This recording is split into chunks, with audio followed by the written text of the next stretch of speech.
இப்போல்லாம் பிரேக்ஃபாஸ்ட் கண்டிப்பாக சாப்பிட்ணுன்னு சொல்கிறாங்க. அதுவும் ஹெல்த்தியான பிரேக்ஃபாஸ்ட்டாக இருந்தால் இன்னும் நல்லாயிருக்கும். இப்போ ஒரு ஹெல்த்தியான பிரேக்ஃபாஸ்ட் ரெசிபி எப்படி செய்யலான்றதை பார்த்துடலாமா? ஒரு பவுல் எடுத்துக்கோங்க.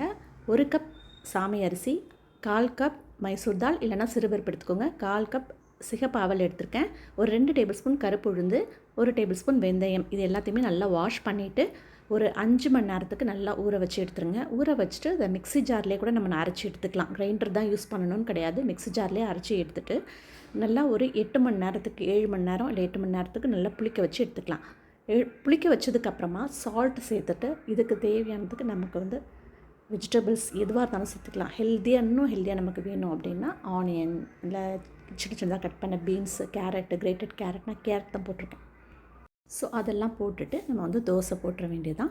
மீடியம் ஃப்ளேம்லேயே வச்சு தோசையை திருப்பி போட்டு எடுத்துட்டிங்கன்னா சூப்பரான ப்ரோட்டீன் தோசை, ரொம்பவே ஹெல்த்தியான பிரேக்ஃபாஸ்ட் ரெடி ஆயிரும். நான் இதுக்கு கூட சைட் டிஷ் கருவேப்பிலை சட்னி தான் வச்சுருக்கேன். தேங்காய் சட்னி, கார சட்னி எல்லாமே இதுக்கு ஒரு சூப்பர் சைட் டிஷ்ஷாக இருக்கும். கண்டிப்பாக ட்ரை பண்ணி பாருங்கள். சேவ் பண்ணி வச்சுக்கோங்க.